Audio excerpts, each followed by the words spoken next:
આપણા પુષ્ટિ પ્રભુને પ્રિય શું છે? એક ગોવાળ તેના દાસ સેવકને શું આજ્ઞા કરે છે? આપણા પુષ્ટિ પ્રભુનું મુખ્ય ભોજન કયું છે? પુષ્ટિ ભક્તિ માર્ગના ગુરુ ગોપીજનો પ્રભુને શું અંગીકાર કરાવતા?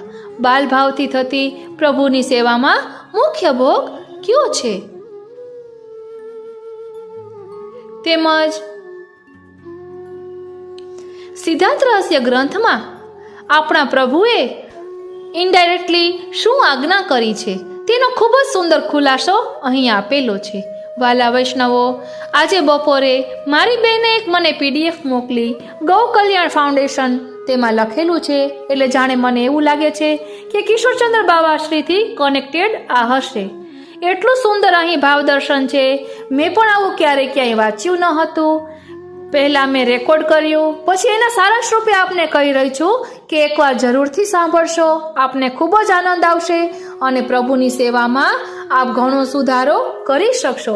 એટલી સુંદર રીતે અહીં વર્ણન કરેલું છે. એટલે જેમના દ્વારા આ પ્રાપ્ત થયું, જેમને આ લખ્યું, એ બધાના ઠાકોરજી અલૌકિક મનોરથ પૂર્ણ કરે એ શ્રી મહાપ્રભુજીના ચરણારવિંદમાં વિનંતી ધરીને આ ગ્રંથનો આજના આ અલૌકિક સત્સંગનો પ્રારંભ કરીએ. મારા શ્રીનાથજીના પ્યારા અને વલ્લભના લાડીલા વૈષ્ણવોને જય શ્રી કૃષ્ણ. વાલા વૈષ્ણવો, શ્રાવણ મહિનો એટલે ભગવાન સાથે સંબંધ જોડનાર, સંબંધ વધારનાર મહિનો. આ મહિનામાં પુષ્ટિ ભક્તિ માર્ગ સંબંધિત ઘણા ઉત્સવો આવે છે. તેમાં પ્રાકટ્ય સંબંધિત મુખ્ય 4 ઉત્સવો આવે છે. એક જન્માષ્ટમી, આપણા પુષ્ટિ પ્રભુનો પ્રાકટ્ય. બીજું શ્રી ઠકુરાણી ત્રીજ, શ્રી યમુના મહારાણીજીનું પ્રાકટ્ય, શ્રી યમુનાષ્ટકનું પ્રાકટ્ય. ત્રીજું પવિત્ર 11, શ્રી મહાપ્રભુજી સન્મુખ શ્રી ઠાકોરજીનું પ્રાકટ્ય. ચોથું પવિત્ર 12, પુષ્ટિ ભક્તિ માર્ગનું પ્રાકટ્ય. ઉત્સવ મનાવવા પાછળનો હેતુ જે તે ઉત્સવ સંબંધી ભૂતકાળમાં ઘટિત બાબતનો બોધ અથવા તો ઉપદેશ વર્તમાન સમયે તાજો થતો રહે એ હોય છે. અહીં પ્રથમ ક્રમના ઉત્સવ નાયક શ્રી કૃષ્ણને મળવા, પામવા અને માણવા, પછીના ક્રમના ઉત્સવોને જાણવા અતિ જરૂરી છે. આ ત્રણેય ઉત્સવોના સાક્ષી કેન્દ્ર સ્થાને શ્રી વલ્લભાચાર્ય મહાપ્રભુજી છે.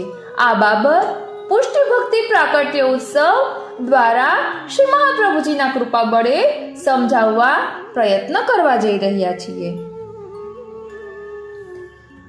ભૂતલ પર પુષ્ટિ ભક્તિ માર્ગ પ્રવર્તી રહ્યો છે. તેના સ્થાપક શ્રી વલ્લભાચાર્યજી છે. પુષ્ટિ ભક્તોમાં આપશ્રીની ઓળખ શ્રી મહાપ્રભુજી નામથી છે. શ્રી મહાપ્રભુજીનો પ્રાકટ્ય ભૂતલ પરના દૈવી જીવોના ઉદ્ધાર હેતુ શ્રી પુષ્ટિ પ્રભુની આજ્ઞાથી થયેલ. દૈવી જીવોનો ઉદ્ધાર કઈ રીતે થશે એ બાબતની આજ્ઞા પ્રભુએ હજુ શ્રી મહાપ્રભુજીને કરી ન હતી. શ્રી મહાપ્રભુજીને એ બાબતની સતત ચિંતા રહેતી હતી. દૈવી જીવોનો ઉદ્ધાર કઈ રીતે થશે એ બાબતની આજ્ઞાના ઇંતજાર સાથે પ્રથમ ભારત યાત્રા કરતા કરતા આપ શ્રી ગોકુલના યમુનાજીના કિનારે પધાર્યા. તે સમયે ત્યાં ગાઢ જંગલ હતું. સાથે શ્રી દામોદરદાસ હરસાની પણ હતા. શ્રી મહાપ્રભુજી હરસાનીજીને પ્રશ્ન કરે છે, દમલા સારસ્વત કલ્પમાં અહીંયા યમુનાજીના કિનારે ગોવિંદ ઘાટ અને ઠકરાણી ઘાટ હતા. પ્રભુના એ લીલા સ્થળો આપણને કોણ બતાવશે? આ પ્રશ્ન શ્રી યમુનાજીએ પણ સાંભળ્યો. શ્રી મહાપ્રભુજીના પ્રશ્નનો જવાબ આપવા તુરંત તુર્યપ્રિયા સાક્ષાત શ્રી યમુનાજી ત્યાં પ્રકટ થયા. એ શુભ દિવસ હતો શ્રાવણ સુદ ત્રીજ. શ્રી યમુનાજીએ આજ્ઞા કરી, અત્યારે આપ ઊભા છો તે શ્રી ઠકુરાણી ઘાટ છે. આ બાજુ છોકરનો વૃક્ષ છે દેખાય છે તે ગોવિંદ ઘાટ છે. આપ ગોવિંદ ઘાટ પર બિરાજો. પુષ્ટિ ભક્તો દર વર્ષે આ દિવસ ઠકુરાણી ત્રીજના ઉત્સવ તરીકે મનાવે છે. શ્રી મહાપ્રભુજીએ ગોવિંદ ઘાટ પર છોકરના વૃક્ષ નીચે બિરાજી 7 દિવસ ભાગવત પારાયણ કરે. શ્રાવણ સુદ 11ની રાત્રિએ આપ ગોવિંદ ઘાટ પર ચિંતામગ્ન બિરાજ્યા છે. દૈવી જીવોનો ઉદ્ધાર કઈ રીતે થશે એ બાબતની ચિંતા થઈ રહી છે. ચિંતા સાથે ગોવિંદના ચિંતન સહ ગોવિંદને વિનંતી કરી, દૈવી જીવોના ઉદ્ધારના ઉપાય બાબતે આપ જ આજ્ઞા કરો. તે સમયે ત્યાં શ્રી મહાપ્રભુજી સન્મુખ સાક્ષાત શ્રી કૃષ્ણ શ્રી ગોકુલચંદ્રમાજી સ્વરૂપે પ્રકટ થઈ ભૂતલ પર પુષ્ટિ ભક્તિ માર્ગ પ્રકટ કરવાની આજ્ઞા કરે છે. શ્રી મહાપ્રભુજી પવિત્ર ધરાવી ઠાકોરજીનું પૂજન કરે છે. એ અલૌકિક શુભ દિવસ હતો વિક્રમ સંવત 1549 શ્રાવણ સુદ 11. આ પવિત્ર દિવસની યાદમાં પુષ્ટિ ભક્તો દર વર્ષે શ્રાવણ સુદ 11 ના દિવસે પવિત્ર 11 ઉત્સવ મનાવે છે. તે પછીના 12 ના દિવસે વહેલી સવારે શ્રી મહાપ્રભુજી દામોદરદાસ હરસાનીજીને શ્રી ઠાકોરજીએ પ્રદાન કરેલ નિવેદન મંત્રથી બ્રહ્મ સંબંધ કરાવે છે, દીક્ષિત કરે છે. શ્રી મહાપ્રભુજી ગુરુ એટલે કે આચાર્ય અને શ્રી હરસાનીજી શિષ્ય સંબંધથી બંધાય છે. આ માર્ગના પ્રથમ શિષ્ય શ્રી દામોદરદાસજી છે. આ દિવસથી શ્રાવણ સુદ 12 ગુરુ શિષ્ય પરંપરામાં સ્થાપિત થયો હોવાથી આ દિવસે ગુરુને પવિત્ર ધરાવી ગુરુનું પૂજન કરવામાં આવે છે. આ પવિત્ર દિવસની યાદમાં પુષ્ટિ ભક્તો દર વર્ષે શ્રાવણ સુદ 12 ના દિવસે પવિત્ર 12 તરીકે મનાવે છે. શ્રી મહાપ્રભુજીએ પ્રગટ કરેલ પુષ્ટિ ભક્તિ માર્ગ એ ગુરુ શિષ્ય પરંપરા આજ પર્યંત ચાલુ છે. વર્તમાન સમયે શ્રી મહાપ્રભુજી વતી આપશ્રીના વંશજ શ્રી વલ્લભકુલ બ્રહ્મ સંબંધ કરાવે છે. પુષ્ટિ ભક્તો માટે સમગ્ર શ્રી વલ્લભકુલે ગુરુદ્વાર અને શ્રી મહાપ્રભુજી એ ગુરુ છે. દર વર્ષે પવિત્ર 12 ના દિવસે પુષ્ટિ ભક્તો શ્રી વલ્લભકુલ બાળકોને ગુરુ ભાવથી પવિત્ર અંગીકાર કરાવી ગુરુ પૂજન અથવા તો દંડવત પ્રણામ કરે છે. એટલે વાલા વૈષ્ણવો, યમનાષ્ટક પુષ્ટિ માર્ગનો પ્રવેશ દ્વાર છે. યમનાષ્ટક એ પુષ્ટિ આચાર્ય શ્રી મહાપ્રભુજીની પુષ્ટિ માર્ગ પ્રાગટ્ય પૂર્વેની 8 દિવસ સાક્ષાત શ્રી યમુના મહારાણી સન્મુખ સ્તુતિ કરેલી એ સ્તુતિના શબ્દો એટલે યમનાષ્ટક. અને પવિત્ર 11 એટલે શ્રાવણ સુદ 11 ના દિવસે પુષ્ટિ ભક્તો પવિત્ર 11 તરીકે મનાવે છે. દર વર્ષે આ દિવસે પુષ્ટિ ભક્તો પોતાના સેવ્ય પ્રભુને પવિત્ર અંગીકાર કરાવે છે. આ ઉત્સવનો પ્રારંભ ક્યારથી થયો? આ દિવસનું નામાભિધાન પવિત્ર 11 કેમ રખાયું હશે? પુષ્ટિ માર્ગમાં નવા આંગતો અને જિજ્ઞાસુ જાણકારી માટે આપણે સમજીએ તો વિક્રમ સંવત 1449 શ્રાવણ સુદ 11. સ્થળ છે શ્રી યમુનાજીનો ગોવિંદ ઘાટ. સમય મધ્યરાત્રિ. શ્રી મહાપ્રભુજી વિચાર મુદ્રામાં બિરાજી રહ્યા છે. શ્રીનાથજી શ્રી મહાપ્રભુજીની ચિંતાનું કારણ એ હતું કે શ્રી પ્રભુએ શ્રી મહાપ્રભુજીને દેવી જીવોનો ઉદ્ધાર કરવા માટે પૃથ્વી પર મોકલ્યા છે, પણ ઉદ્ધાર કઈ રીતે થઈ શકે એ ઉપાય ધ્યાને નહોતો આવી રહ્યો. આપ શ્રી પ્રકટ થયે 14 વર્ષ થઈ ગયા છે. તેમજ પ્રથમ ભારત યાત્રા પૂર્ણ કરી અહીં ગોવિંદ ઘાટ પર 8 દિવસથી વિચારી રહ્યા છે કે દેવી જીવોનો ઉદ્ધાર કયા ઉપાયથી શક્ય બને. આ દિવસો દરમિયાન શ્રી મહાપ્રભુજીએ વિચાર્યું કે નિત્ય લીલાના કેટલાક કૃપાપાત્ર જીવો લીલામાં અપરાધ થવાથી પૃથ્વી પર જન્મ્યા છે. તે દૈવી જીવો છે. તેમનો ઉદ્ધાર થાય તો તેઓ પુનઃ નિત્ય લીલાને પ્રાપ્ત કરે, અને એ માટે એવા દૈવી જીવો શુદ્ધ પુષ્ટિ ભક્તિ માર્ગે ચાલે તો તેમનો ઉદ્ધાર થાય, અને એ માટે પૃથ્વી પર શુદ્ધ પુષ્ટિ ભક્તિ માર્ગ પ્રકટ થવો જરૂરી છે. આપશ્રીએ વિચાર્યું કે જીવનો પ્રભુ સાથે નિત્ય સંબંધ થાય તો તેનો ઉદ્ધાર થાય, પણ પૃથ્વી પર જન્મેલા નિત્ય લીલાના પુષ્ટિ જીવો પણ આસુરી અને અન્ય જીવોના સંગદોષથી દોષયુક્ત બનેલા છે, જ્યારે પ્રભુ તો નિર્દોષ છે. આથી દોષયુક્ત જીવ અને નિર્દોષ પ્રભુનો સંબંધ શક્ય જ ન બને. પણ જો જીવને દોષ રહિત કરવાનો ઉપાય મળે તો સંબંધ શક્ય બને. જીવોને ભગવત સંબંધ કરાવવા બાબતે સતત વિચારમગ્ન રહેતા શ્રી મહાપ્રભુજીને રાત્રે પૂરી ઊંઘ પણ આવતી નથી. આપ શ્રી મનોમન વિચારે છે કે જો જીવ ભક્તિ તરફ વળે તો જીવનો ઉદ્ધાર થાય. શ્રી યમુનાજી ભક્તિના મહારાણી છે, ભક્તિનું સાક્ષાત સ્વરૂપ. સાક્ષાત શ્રી ભક્તિ મહારાણીએ મને આ ગોવિંદ ઘાટ પર બિરાજવાની આજ્ઞા કરી છે. શ્રી યમુનાજીનો સાક્ષાત પ્રાગટ્ય એ પ્રભુના પ્રાગટ્યની વધાઈ હશે. મહિનો, તિથિ અને સમય બધું જ પ્રભુના પ્રાગટ્યને અનુરૂપ છે. હવે ચોક્કસ પ્રભુ દેવી જીવોના ઉદ્ધારનો ઉપાય બતાવશે જ. શ્રાવણ સુધી એકાદશીની મધ્યરાત્રિનો સમય છે. સર્વત્ર નીરવ શાંતિ છે. થોડે દૂર શ્રી હરસાનીજી આદિ સેવકો સૂતા છે. શ્રી મહાપ્રભુજી વિચારમગ્ન મુદ્રામાં બિરાજી રહ્યા છે. આપશ્રીનું ચિંતન ચરમસીમાએ પહોંચ્યું ત્યારે ન ભૂતો ન ભવિષ્યતિ એવી એક અદ્વિતીય ઘટના બને છે. શ્રી મહાપ્રભુજીની સન્મુખ સાક્ષાત પૂર્ણ પુરુષોત્તમ શ્રી ગોવર્ધનનાથજી પ્રકટ થયા છે. પ્રભુના દર્શન થતા જ શ્રી મહાપ્રભુજીએ ઊભા થઈ બે હાથ જોડી વંદન કર્યા. આપણે પણ વંદન કરીએ. આપશ્રીના મુખ પરની ચિંતા દૂર થઈ. ઘણા પ્રસન્ન થયા. નેત્રમાંથી હર્ષના અશ્રુ ટપક્યા. મધ્યરાત્રિએ અનાયાસ પધારેલ શ્રી ઠાકોરજીનો સત્કાર કરવા શું હોય? સામગ્રીમાં મિશ્રી હતી અને 4 દિવસ બાદ યજ્ઞોપવિત બદલવાની વિધિ કરવાની હતી. તે માટે સૂતરની પવિત્રી તૈયાર હતી. શ્રી મહાપ્રભુજી ઠાકોરજીના સત્કારમાં સૌપ્રથમ શ્રી ઠાકોરજીને સૂતરનું પવિત્ર ધરાવી સત્કાર પૂજન કરે છે. બાદમાં પ્રભુને ભાવસહ મિશ્રી આરોગાવી મધુરાષ્ટક ગાય સ્તુતિ કરે છે. શ્રી મહાપ્રભુજી કહે છે, હે કૃપાનાથ, મને શી આજ્ઞા છે? તો ઠાકોરજી કહે છે, વલ્લભ, પુષ્ટિજીવોના ઉદ્ધાર હેતુ મેં તમને ભૂતલ પર મોકલ્યા છે. આથી પુષ્ટિજીવોને શરણે લેવાનો માર્ગ બતાવવા માટે જ હું આપની સામે પ્રકટ થયો છું. શ્રી મહાપ્રભુજી કહે છે, કૃપાનાથ, એ માર્ગની મને આજ્ઞા કરો, હું એની જ રાહ જોઉં છું. તો ઠાકોરજી કહે છે, વલ્લભ, હું તમને બ્રહ્મ સંબંધ મંત્ર એટલે કે નિવેદન મંત્ર આપું છું. તમે પુષ્ટિજીવોને આ મંત્રની દીક્ષા આપજો. જે જીવો આ મંત્રની દીક્ષા લેશે તેના તમામ દોષો નિવૃત્ત થઈ મારી સેવા કરવા માટે લાયક બનશે. તેમને સેવાનું પરમ ફળ પ્રાપ્ત થશે. હું તેમનું શરણ અને સમર્પણ સ્વીકારીશ. હું એ જીવનો કદાપી ત્યાગ નહીં કરું. આ મારું વચન છે. તે સમયે શ્રી ઠાકોરજીએ શ્રી મહાપ્રભુજીને ગદ્ય મંત્ર સહિત પંચાક્ષર મંત્રનું દાન કર્યું અને તેનું રહસ્ય પણ સમજાવ્યું. શ્રી ઠાકોરજીની આ આજ્ઞાથી શ્રી મહાપ્રભુજીની ચિંતાનું કરણ દૂર થયું.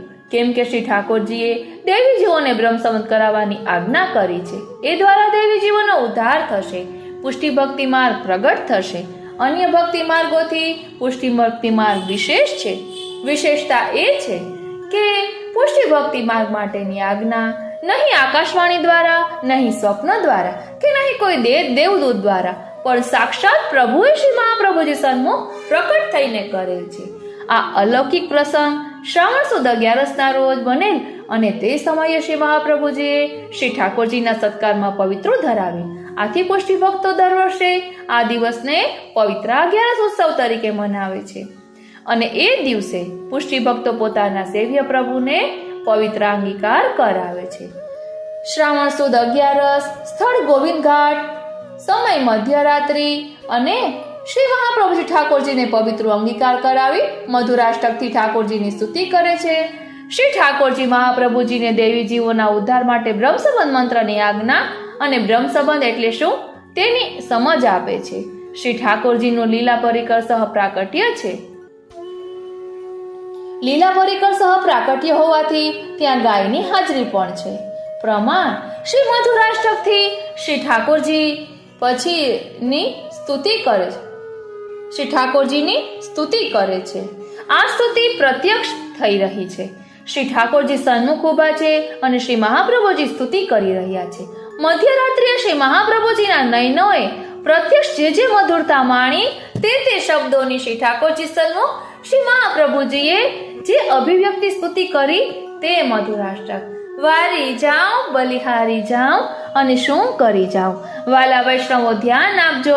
આટલું બધું આપણને ખબર પણ ન હોય. અહીં કહે છે કે શ્રી મહાપ્રભુજીએ પ્રત્યક્ષ જે અનુભવ્યું તે સ્તુતિ કરી છે. એટલે નયનોએ પ્રત્યક્ષ જે મધુરતા માણી તે શબ્દોની શ્રી ઠાકોરજી સન્મુખ શ્રી મહાપ્રભુજીએ એ અભિવ્યક્તિ સ્તુતિ તરીકે કરી છે. મધુરાષ્ટકમાં શ્રી ઠાકોરજીની રૂપ, ગુણ અને લીલા માધુરીનું વર્ણન છે. શ્રી મહાપ્રભુજીના નયનોએ શ્રી ઠાકોરજીના સ્વરૂપ માધુર્ય ઉપરાંત લીલા પરિકરનું જે માધુર્ય, શ્રી યમુના જળ, શ્રી યમુના રેતી, લકુટી, ગોપ, ગાય આદિ માણ્યો તેના શબ્દો એટલે મધુરાષ્ટક. આથી મધુરાષ્ટકના શબ્દ ગાવો મધુરાથી તે સમયે ત્યાં ગાયની હાજરી છે તે પ્રમાણિત થાય છે. શ્રી ઠાકોરજી વ્રત છોડીને ગયા જ નથી. અત્યારે પણ લાયક જીવના દર્શન શક્ય છે. આથી શ્રી મહાપ્રભુજીને એ મધ્યરાત્રિએ લીલા પરિકસહ શ્રી ઠાકોરજીના દર્શન થયા છે, જે એક ઐતિહાસિક સત્ય છે અને રહસ્ય પણ. પુષ્ટિ માર્ગ એ કૃપાનો માર્ગ છે. તેનું પ્રમાણ છે વિક્રમ સંવત 1549, શ્રાવણ સુદ 11, સ્થળ ગોવિંદ ઘાટ ને સમય મધ્યરાત્રિ.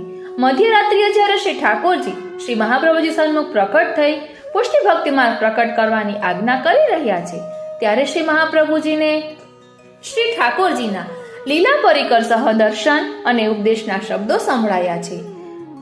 બાજુમાં જ સૂતેલા એ શ્રી હરસાનીજીને ફક્ત શબ્દો સંભળાય છે કે શ્રી મહાપ્રભુજી કોઈ સાથે વાર્તાલાપ કરી રહ્યા છે, પણ સમજાયું કંઈ નહીં, કેમ કે તેમની ઠાકોરજીના શબ્દો સાંભળવા પૂરતી જ યોગ્યતા લાયકાત હતી. જ્યારે બાજુમાં સૂતેલા કૃષ્ણદાસ મેઘન અને અન્ય સેવકગણને શબ્દો પણ સંભળાયેલા નથી, કેમ કે તેમની પાત્રતા ઠાકોરજીના શબ્દો પણ સાંભળવા મળે તેટલી ન હતી. તેથી તેના પર કૃપા ન થઈ, કેમ કે આ કૃપા માર્ગ છે. હવે જોઈએ પવિત્રા બારસ. પવિત્રા બારસ વિક્રમ સંવત 1549, શ્રાવણ સુદ 11 ની મધ્યરાત્રિએ પુષ્ટિ ભક્તિ માર્ગને પ્રગટ કરવાની આજ્ઞા સાક્ષાત શ્રી ઠાકોરજીએ શ્રી મહાપ્રભુજીને કરી એ બાબત પૂર્વના લેખનમાં સમજ્યા. હવે અહીં શ્રી મહાપ્રભુજી શ્રી ઠાકોરજીની એ આજ્ઞાનું પાલન કઈ રીતે, ક્યારથી, કયા દૈવી જીવથી પ્રારંભ કરે છે એ ઇતિહાસ સમજીએ.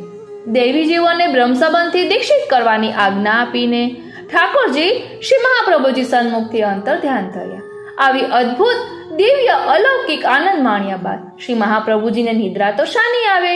શ્રી મહાપ્રભુજીના હૃદયમાં આનંદના મોજા ઉછળી રહ્યા છે. શ્રીનાથજી તન મન પ્રસન્નતા અનુભવી રહ્યું છે. જોત જોતામાં પ્રભાત થયું. આ અલૌકિક ખુશી આનંદને બાંટવા અને પુષ્ટિ ભક્તિ માર્ગના પ્રથમ શિષ્ય બનાવવા થોડી દૂર સૂતેલા નિજ સેવક શ્રી દામોદરદાસ હરસાનીજીને જગાડવા શ્રી મહાપ્રભુજીએ બૂમ પાડી. શ્રી મહાપ્રભુજી કહે છે, દમલા, ઓ દમલા. શ્રી હરસાનીજી કહે, એ આવ્યો જી કૃપાનાથ. શ્રી મહાપ્રભુજી કહે છે, દમલા, રાત્રિએ તે કાંઈ સાંભળ્યું? તો હરસાનીજી કહે છે, હા કૃપાનાથ, આપ શ્રી કોઈ સાથે વાર્તાલાપ કરી રહ્યા છો તેવા શબ્દો સંભળાતા હતા, પણ તેમાં કંઈ સમજ ન પડી. કૃપા કરી આપ સમજાવો. કહેવત છે ને કે ગુરુ બિન જ્ઞાન નહીં. ઘણી વખત આપણે અન્યો વચ્ચે થતી વાત, ચિત્તનો અવાજ સાંભળીએ છીએ, પણ તે શબ્દો સમજાતા નથી. એવું જ અહીંયા દમલાજીને થયું. દમલાજીને ભગવદ વચનો સંભળાયા તો ખરા, પણ સમજાયા નહીં. ગુરુ દ્વારા જાણવાની દમલાજીની જિજ્ઞાસાથી શ્રી મહાપ્રભુજી ઘણા પ્રસન્ન થયા. શ્રી મહાપ્રભુજી કહે છે, દમલા, મધ્યરાત્રિએ શ્રી ઠાકોરજીએ મને સાક્ષાત દર્શન આપી પુષ્ટિ ભક્તિ માર્ગ પ્રકટ કરવા માટે બ્રહ્મ સંબંધ મંત્ર અને તેના રહસ્યની મને આજ્ઞા થઈ છે. જા તું શ્રી યમુનાજીમાં સ્નાન કરીને આવ, તને બ્રહ્મ સંબંધ કરાવો. શ્રી મહાપ્રભુજી અને દમલાજીએ સ્નાન કર્યું. શ્રી મહાપ્રભુજી તેમના સેવ્ય શ્રી મુકુંદરાયજીને જગાવી મંગળા શ્રૃંગારની સેવા પહોંચ્યા બાદ આપે શ્રી ઠાકોરજી સન્મુખ દમલાજીને બેસાડ્યા. તેમના હસ્તમાં તુલસી દલ આપ્યા. પછી શ્રી અષ્ટાક્ષર મંત્રના સંપુટમાં ગદ્ય મંત્ર અને પંચાક્ષર મંત્ર બોલાવ્યો. તેમના હસ્તમાંથી તુલસી દલ લઈ આપે તે તુલસી દલ શ્રી ઠાકોરજીના ચરણ કમલમાં સમર્પ્યા. શ્રી મહાપ્રભુજી બોલ્યા, દમલા, તને બ્રહ્મ સંબંધ થયું. શ્રી હરસાનીજી કહે છે, કૃપાનાથ, મને કંઈ સમજ ન પડી. કૃપા કરી બ્રહ્મ સંબંધ એટલે શું? મને સમજાવો. આથી બ્રહ્મ સમજની સમજ માટે સિદ્ધાંત રહસ્ય ગ્રંથ અને તેનું રહસ્ય શ્રી હરસાનીજીને સમજાવ્યું. બ્રહ્મ સંબંધથી શ્રી મહાપ્રભુજી ગુરુ એટલે કે આચાર્ય અને શ્રી હરસાનીજી શિષ્ય એટલે કે ગુરુ શિષ્ય સંબંધથી બંધાયા. આ માર્ગના પ્રથમ શિષ્ય શ્રી દામોદરદાસ હરસાનીજી છે. આ દિવસથી ગુરુ શિષ્ય પરંપરા સ્થાપિત થઈ હોવાથી આ દિવસે ગુરુદેવને પવિત્રા ધરાવી ગુરુ પૂજન કરવામાં આવે છે. આ પવિત્ર દિવસની યાદમાં પુષ્ટિ ભક્તો દર વર્ષે શ્રાવણ સુદ 12ના દિવસે પવિત્રા બારસ એટલે કે પુષ્ટિ ભક્તિ માર્ગ સ્થાપના દિવસ ઉત્સવ તરીકે મનાવે છે. શ્રીનાથજી પુષ્ટિ તરીકે મનાવે છે. અરે શ્રીનાથજી, હા. શ્રી મહાપ્રભુજીએ પ્રગટ કરેલ પુષ્ટિ ભક્તિ માર્ગની એક ગુરુ શિષ્ય પરંપરા આજ પર્યંત ચાલુ છે. આજ પર્યંત ચાલુ છે.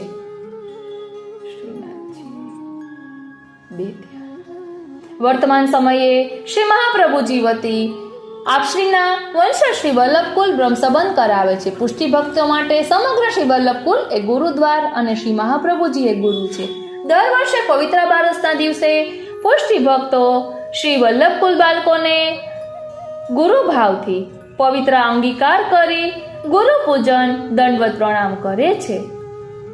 પુષ્ટિ ભક્તો માટે પવિત્ર બારસ એ જ ગુરુ પૂર્ણિમા છે. વાલા વૈષ્ણવો ધ્યાન આપજો, પુષ્ટિ ભક્તો માટે પવિત્ર બારસ એ જ ગુરુ પૂર્ણિમા છે. હવે બ્રહ્મ સંબંધની સમજ. બ્રહ્મ સંબંધ એટલે શું? તેનો સિદ્ધાંત શું? તેની સમજ સિદ્ધાંત રહસ્ય ગ્રંથ દ્વારા શ્રી મહાપ્રભુજી શ્રી હરસાનીજીને આપે છે. એ સમજ કુલ 108 શબ્દો અને 8.5 શ્લોક દ્વારા અપાય છે. મારા નાથ શ્રીનાથજી, ધ્યાન આપજો વાલા વૈષ્ણવો. એ સમજ કુલ 108 શબ્દોમાં અને 8.5 શ્લોકો દ્વારા અપાય છે. ગ્રંથમાં બ્રહ્મ સંબંધીને સર્વ કુર્યાતથી ભગવત ધર્મ અનુસારનું કર્તવ્ય અને તથા કાર્યમથી વ્યવહાર ધર્મનું અનુસારનું કર્તવ્યનો ઉપદેશ થયો છે. એ કર્તવ્યના પાલન થકી ખરા અર્થમાં બ્રહ્મ સંબંધ બ્રહ્મતા તતઃ થાય એમ ઉપદેશ છે. ગ્રંથની સમજ માટે પ્રથમ મૂળ ગ્રંથ, બાદમાં ગ્રંથનું રહસ્ય અને તેના પછી શ્લોકોના વિવેચન દ્વારા ગ્રંથને સમજીએ. શ્રાવણ શ્યામલે પક્ષે એકાદશ્યામ મહાનિશી સાક્ષાત ભગવતા પ્રોક્તમ તદક્ષરશ ઉચ્યતે બ્રહ્મ સંબંધ કરણાત સર્વેષાં દેહ જીવયોઃ સર્વદોષ નિવૃત્તિઃ દોષાઃ પંચવિધાઃ સ્મૃતાઃ સહજાદેશ કાલોત્થા લોકવેદ નિરૂપિતાઃ સંયોગજાઃ સ્પર્શજાશ્ચ ન મંતવ્યાઃ કથંચન અન્યથા સર્વદોષાણાં ન નિવૃત્તિઃ કથંચન અસમર્પિત વસ્તુનાં તસ્માદ્વર્જનમાચરેત નિવેદિભિઃ સમર્પ્યેવ સર્વં કુર્યાદિતિ સ્થિતિઃ નમतं દેવદેવસ્ય સામીભુક્ત સમર્પણમ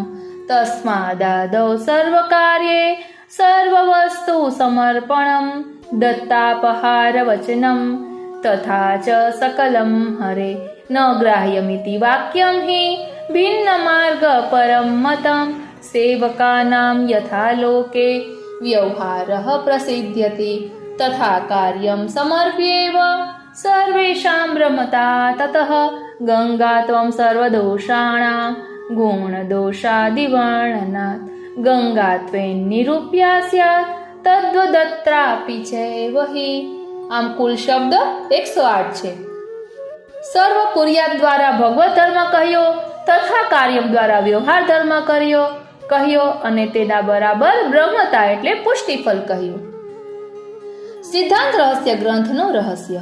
આ ગ્રંથની રચના વિક્રમ સંવત 1549 શ્રાવણ સુદ 12ના રોજ પુષ્ટિ માર્ગના પ્રાકટ્ય દિવસે આ માર્ગના પ્રથમ દીક્ષાર્થી શ્રી હરસાનીજીને બ્રહ્મ સંબંધનો અર્થ સમજાવવા સિદ્ધાંત રહસ્ય ગ્રંથની રચના શ્રી મહાપ્રભુજીએ કરેલ છે. આ ગ્રંથના શબ્દો 108 છે અને શ્રી કૃષ્ણ ભગવાનના વ્રજાધીશ સ્વરૂપના 108 નામ શ્રી મહાપ્રભુજીએ બતાવ્યા છે. એ અનુસાર પ્રજાધીશના 108 નામાત્મક સ્વરૂપનો ઉદ્દેશ એટલે સિદ્ધાંત રહસ્ય. આ ગ્રંથના નામ પરથી સ્પષ્ટ છે કે પુષ્ટિ માર્ગનો સિદ્ધાંત આ ગ્રંથમાં ઉપદેશાયેલ છે અને ગ્રંથમાં માર્ગનો સિદ્ધાંત બતાવતો શબ્દ છે ઇતિ સ્થિતિ. તે પ્રમાણે હોવું, તેનાથી જરા પણ આગુ પાછું કે વધુ ઓછું ન હોવું. આ ગ્રંથના નામ પરથી સ્પષ્ટ છે કે પુષ્ટિ માર્ગનો સિદ્ધાંત ડાયરેક્ટ ન કહેતા ઇનડાયરેક્ટ સૂત્રાત્મક શૈલીથી રહસ્ય રીતે કહેવાયેલો છે અને આથી ગ્રંથનો નામાભિધાન સિદ્ધાંત રહસ્ય રખાયું હશે. ગ્રંથમાં સર્વ કુર્યાત પદથી ભગવત ધર્મ અને તથા કાર્યમ પદથી વ્યવહાર ધર્મનો ઉપદેશ પુષ્ટિ ભક્તોને થયેલ છે અને તેનું ફળ બ્રહ્મતા બતાવેલ છે. અર્થાત સર્વ કુર્યાત એટલે ભગવત ધર્મ, તથા કાર્યમ એટલે વ્યવહાર ધર્મ અને તેના બરાબર બ્રહ્મતા એટલે પુષ્ટિ ફળ. સર્વ કુર્યાત અને તથા કાર્યમ પદનો શાસ્ત્ર અવગત્ય અનુસાર વિસ્તાર કરતા ભગવત ધર્મ અને વ્યવહાર ધર્મ એ બંનેમાં સ્વયં શ્રી ઠાકોરજીએ પુષ્ટિ ભક્તોને ગૌપાલનની આજ્ઞા કરી છે. આ આજ્ઞા ગ્રંથના નામ અનુસાર ડાયરેક્ટ ન થતા રહસ્ય રીતે થયેલ છે. ઉપરોક્ત સિદ્ધાંત રહસ્ય ગ્રંથની દરેક બાબત દરેક બ્રહ્મ સંબંધી વ્યક્તિએ જાણવી જરૂરી છે અને તો જ પુષ્ટિ ફળ તરફ આગળ વધી શકે, અન્યથા નહીં. ગ્રંથની સમજૂતી શ્લોકોના વિવેચન દ્વારા. શ્રાવણ શ્યામલે પક્ષે એકાદશ્યામ મહાનિશી સાક્ષાત ભગવતા પ્રોક્તમ તદક્ષરશ ઉચ્યતે. શ્રાવણ માસના શુક્લ પક્ષમાં એકાદશીની મધ્યરાત્રિએ સાક્ષાત ભગવાને પ્રકટ થઈને જે કહ્યું તે અક્ષરશ કહેવાય છે. વિવેચન. આ પ્રથમ શ્લોકમાં શ્રી મહાપ્રભુજી ગ્રંથ પ્રાકટ્યની ભૂમિકા સમજાવી રહ્યા છે. વિક્રમ સંવત 1549ના શ્રાવણ સુદ 11ની મધ્યરાત્રિએ ગોકુલમાં યમુનાજીના ગોવિંદ ઘાટ પર શ્રી મહાપ્રભુજી દેવી જીવોનો ઉદ્ધાર કઈ રીતે થાય તે બાબતે વિચારમગ્ન હતા. તે સમયે ત્યાં સ્વયં શ્રી કૃષ્ણ ભગવાન ગોકુલ ચંદ્રમાજી સ્વરૂપે પ્રગટ થાય છે અને દેવી જીવોના ઉદ્ધાર હતું જે આજ્ઞા કરે છે તે ભગવદ આજ્ઞાના અક્ષરશઃ શબ્દો આ પછીના શ્લોકોમાં કહેવાયા છે.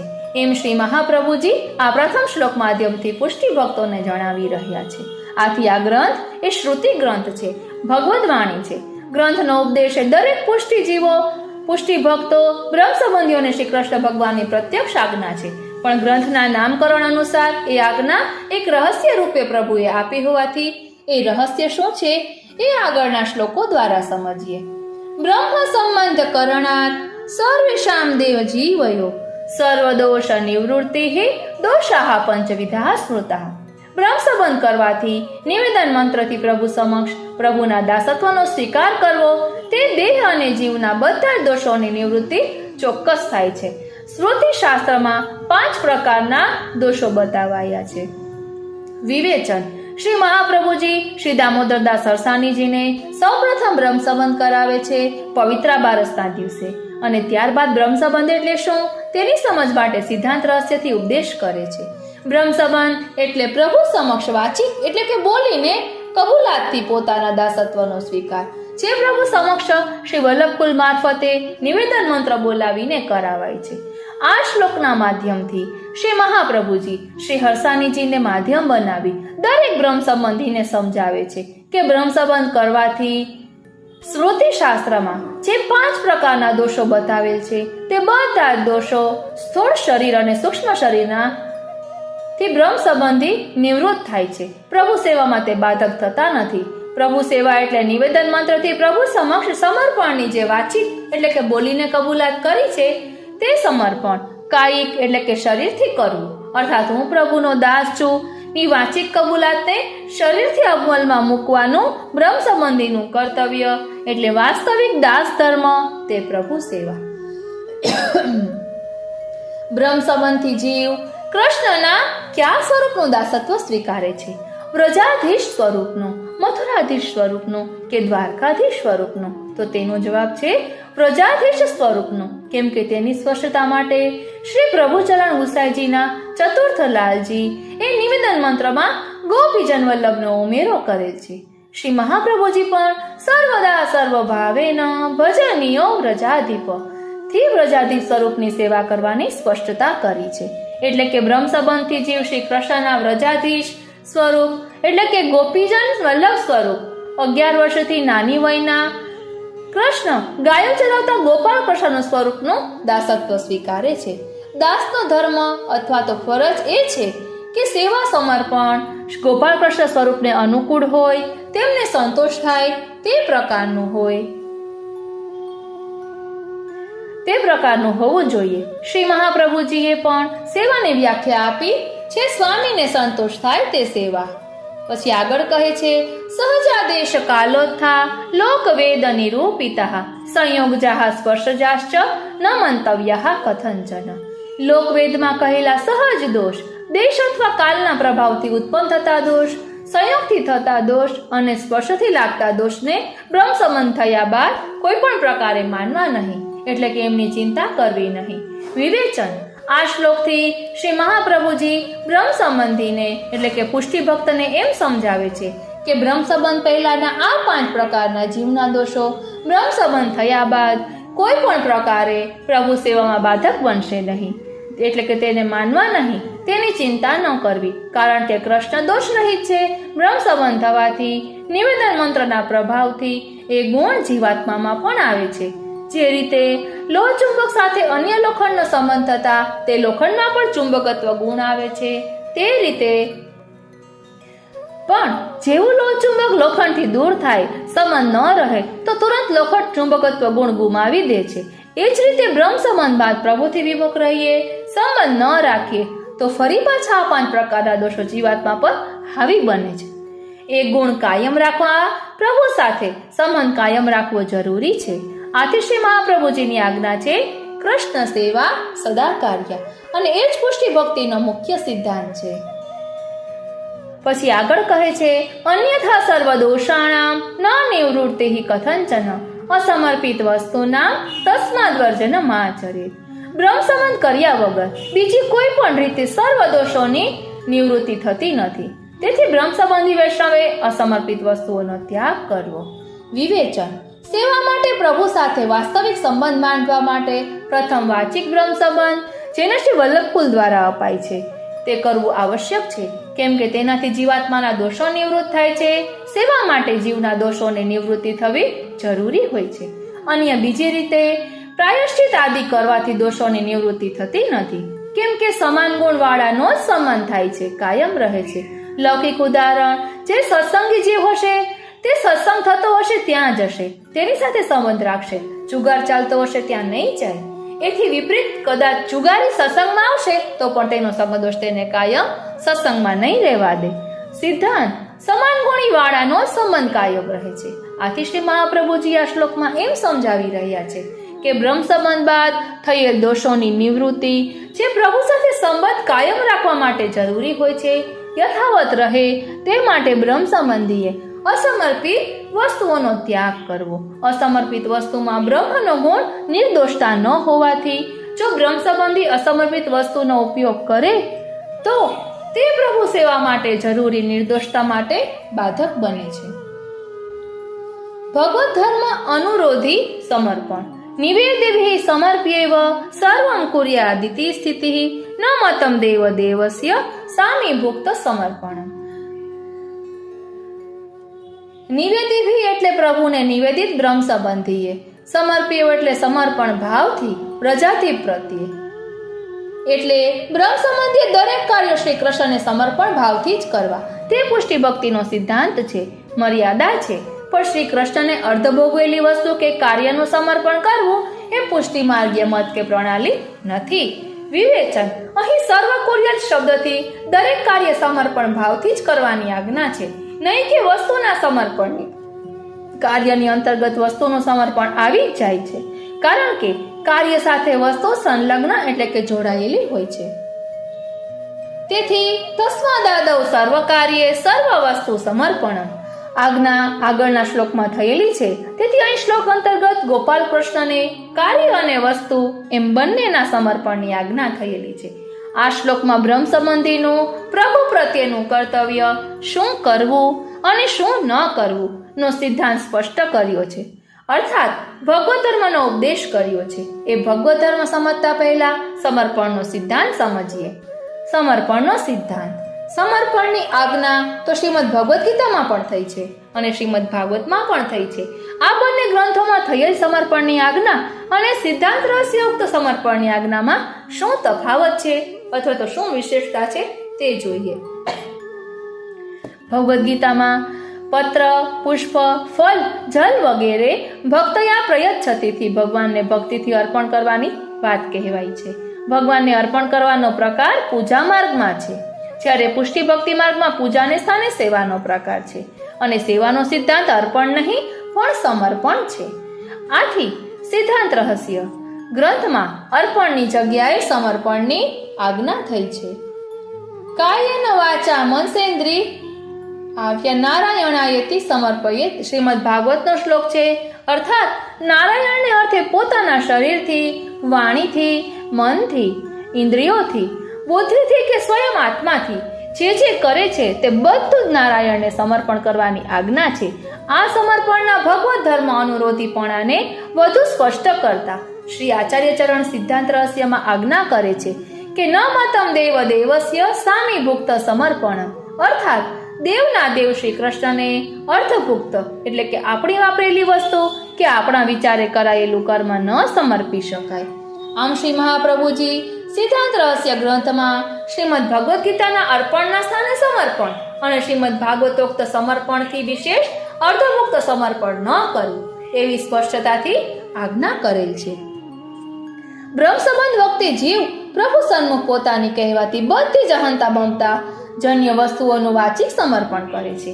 આ વાચિક સમર્પણનો તનથી એટલે કે કાર્યથી અને મનથી એટલે કે ભાવથી સમર્પણ કરવાની સમજ સિદ્ધાંત રહસ્ય ગ્રંથમાં સમર્પણના સિદ્ધાંત દ્વારા પુષ્ટિ ભક્તોને રહસ્ય રીતે અપાય છે. બ્રહ્મ સંબંધીએ ઘરમાં રહીને ગૃહસ્થી તરીકે સેવા કરવાની હોય છે, ત્યારે પોતાના વ્યવહારિક કાર્યો પણ કરવા પડે છે અને પ્રભુ સેવા પણ કરવાની હોય છે. આથી બ્રહ્મ સંબંધીને સિદ્ધાંત રહસ્ય ગ્રંથમાં 2 પ્રકારના સમર્પણનો ઉપદેશ થયો છે. એક ભગવત ધર્મ અનુસારનું સમર્પણ અને બીજું વ્યવહાર ધર્મ અનુસારનું સમર્પણ. આ બંને પ્રકારના સમર્પણના સંયુક્ત ફળ રૂપે બ્રહ્મતા એટલે કે બ્રહ્મત્વ પ્રાપ્ત થાય છે એમ ગ્રંથો તો ઉપદેશ છે.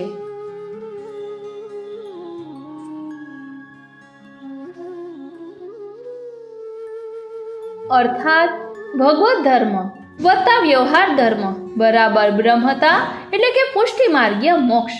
આ સમર્પણના ઉપદેશમાં પુષ્ટિ ભક્તોને ગૌપાલનની આજ્ઞા રહસ્ય રૂપે થયેલ છે. કઈ રીતે થયેલ છે તે આપણે આગળ સમજીએ. શ્રીમદ ભાગવતથી ભગવત ધર્મની વ્યાખ્યા પ્રમાણે અપાય છે. ભલા ભોળા અજ્ઞાની પુરુષોને પણ સાક્ષાત ભગવાનની પ્રાપ્તિ સરળતાથી થાય તે માટેના ઉપાયો સ્વયં ભગવાનના મુખે કહેવાયા હોય તે ઉપાયો ભાગવત ધર્મો છે. આ વ્યાખ્યા અનુસાર સ્વયં ભગવાન દ્વારા સ્વમુખે ભગવત પ્રાપ્તિના માટેના બતાવાયેલ ઉપાયો. પેલું, શ્રીમદ ભગવદ્ ગીતામાં પદાર્થો વસ્તુઓથી દરેક કાર્યો ભગવાનને અર્પણ કરવાનું કહ્યું છે. ભગવત પ્રાપ્તિનો માર્ગ બતાવેલો છે. આથી તે પ્રકારનો અર્પણ એટલે ભગવત ધર્મ. એટલે આ પ્રકાર મર્યાદા ભક્ત માટે છે, કેમ કે ત્યાં ભગવાનને અર્પણ કરવાનો પ્રકાર છે. અને ભગવદ્ ગીતામાં ભગવાનનો ભક્ત થઈ ભગવાનમાં મન પરોવવું, તેનું પૂજન કરવું અને તેને નમસ્કાર કરવાનું ફળ ભગવત પ્રાપ્તિ બતાવે છે. આથી આ પ્રકારનું કર્મ એ ભગવત કર્મ છે અને આ પ્રકાર પણ મર્યાદા ભક્ત માટે છે, કેમ કે ભગવાનના પૂજનનો પ્રકાર મર્યાદા માર્ગમાં છે. ત્યારબાદ સિદ્ધાંત રહસ્ય ગ્રંથ એ સાક્ષાત ભગવાનની વાણી છે અને તે ગ્રંથમાં ભગવાનને દરેક કામકાજ એટલે કે કાર્યો પ્રભુને સમર્પણ કરવા અને તે અર્ધભુક્ત ન હોવા જોઈએ અને ભક્તે ભગવાન સાથેનો વ્યવહાર વર્તન લૌકિક સેવક પોતાના સ્વામી સાથે જેવો રાખે છે તેવો રાખવાના ફળ સ્વરૂપ બ્રહ્મ સંબંધીને પુષ્ટિ ભક્તને બ્રહ્મત્વ એટલે કે બ્રહ્મપણું પુષ્ટિ માર્ગીય ફળ સ્વરૂપાનંદની પ્રાપ્તિ બતાવાય છે. એ પુષ્ટિ માર્ગીય ભગવત ધર્મ છે, કેમ કે આ માર્ગમાં ભગવાનને સમર્પણનો પ્રકાર છે. આથી આ ભગવત ધર્મને પુષ્ટિ ભક્તોએ ખાસ સમજવાની જરૂર છે.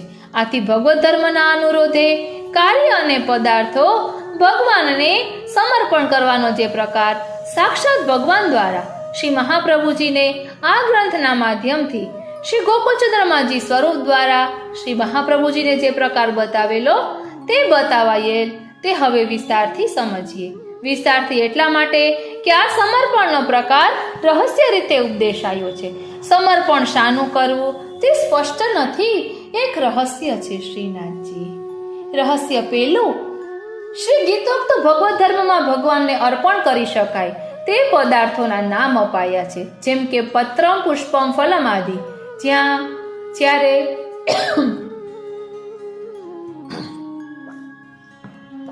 સિદ્ધાંત રહસ્યયુક્ત ભગવત ધર્મમાં ભગવાનને સમર્પણ થઈ શકે તેવી વસ્તુ કે પદાર્થના નામ નથી અપાયા, પણ કોઈ પણ કાર્ય કરતા પહેલા તે કાર્યની વસ્તુઓનું ભગવાનને સમર્પણ કરવું એવી આજ્ઞા છે. બીજું રહસ્ય, શ્રીમદ ભાગવતમાં ભગવત ધર્મમાં ભગવાનને અર્પણ થઈ શકે તેવી ક્રિયા કે કાર્યોના નામ અપાયા છે, જેમ કે ભક્તનું ખાવું, હોમવું, દાન કરવું, તપ કરવું એ દરેક ક્રિયાઓ ભગવાનને અર્પણ કરવી. જ્યારે સિદ્ધાંત રહસ્યમાં ભગવત ધર્મમાં ભગવાનને સમર્પણ કરી શકાય તેવી ક્રિયા કે કાર્યોના નામ અપાયા નથી, પણ સર્વ કુર્યાત પદથી દરેક કાર્યો સમર્પણ કરવા એમ આજ્ઞા છે. પણ કૃષ્ણને અર્ધભુક્ત કાર્યનું સમર્પણ ન થઈ શકે તેવી ચોખવટ પણ છે. ત્રીજું રહસ્ય, આવું સમર્પણ કરો એટલે કે પદાર્થ કે ક્રિયાનું તો બ્રહ્મતા પ્રાપ્ત થાય તેમ આજ્ઞા નથી, પણ જેમ લૌકિકમાં સેવક પોતાના સેવક સ્વામીના સંબંધના વ્યવહારે સ્વામીને જે પદાર્થ કે ક્રિયાનું સમર્પણ કરે તેવું સમર્પણ પુષ્ટિ ભક્ત ભગવાનને કરે તો તેને બ્રહ્મતા એટલે કે બ્રહ્મત્વ પ્રાપ્ત થાય એમ ગ્રંથોક્ત ઉપદેશ અને રહસ્ય છે. અને આ રહસ્ય શું છે એ સ્વયં ભક્તે શોધવાનું છે. શેમાંથી શોધવાનું છે, ક્યાંથી શોધવાનું છે? તો જવાબ છે શાસ્ત્રમ અવગત્ય, અર્થાત શાસ્ત્રોને જાણીને સમજીને. કેમ કે સમર્પણ એ સેવાનો સિદ્ધાંત છે અને સેવા કરતાને શ્રી મહાપ્રભુજીની આજ્ઞા છે કે શાસ્ત્રને જાણીને સમજીને તે સમજ અનુસાર મનથી, વાણીથી અને તનથી સેવા કરવી. આ સિદ્ધાંત રહસ્યયુક્ત સમર્પણ ભગવત ધર્મના અનુરોધે કરાતું સમર્પણ હોવાથી આવા સમર્પણને ભગવત ધર્મ અનુરોધી સમર્પણ કહેવાય છે.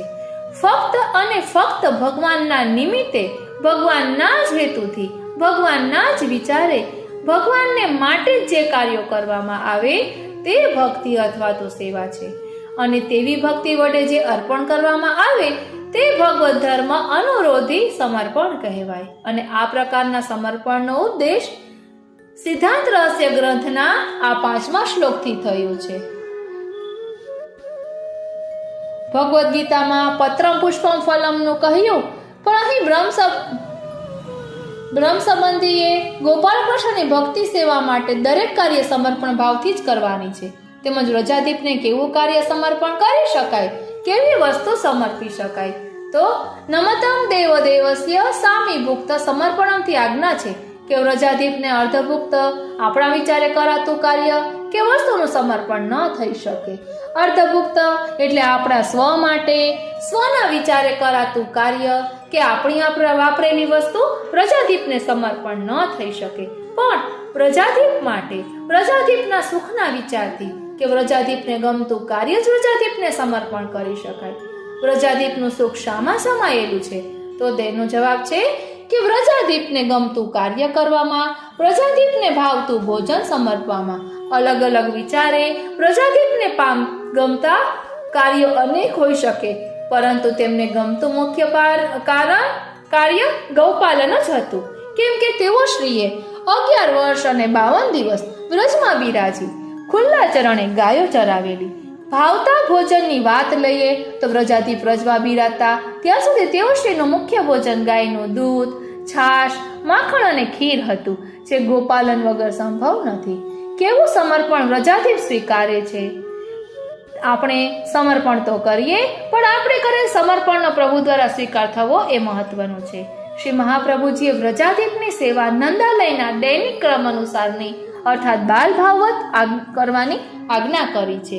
એ ધ્યાનને લઈ સમર્પણના સ્વીકાર કે અસ્વીકાર બાબતે નાના બાળકનું ઉદાહરણ સમજીએ. માતાની ઈચ્છા હોય છે કે તેનું બાળક જલ્દી મોટું થાય, તંદુરસ્ત રહે અને એ માટે વિવિધ પ્રકારનો પૌષ્ટિક ખોરાક ખાય, અને માતા એ માટે પ્રયત્ન પણ કરે છે. આ બાબતે આપણા સૌનો અનુભવ એ છે કે બાળક પોતાની પસંદગીનો ખોરાક હોશે હોશે ખાય છે. માતાની દ્રષ્ટિએ પૌષ્ટિક પણ બાળકને અપસંદ હોય તો તેવો ખોરાક જ્યારે બાળકને આપવામાં આવે ત્યારે બાળક તે ખાવાની ના પાડે છે.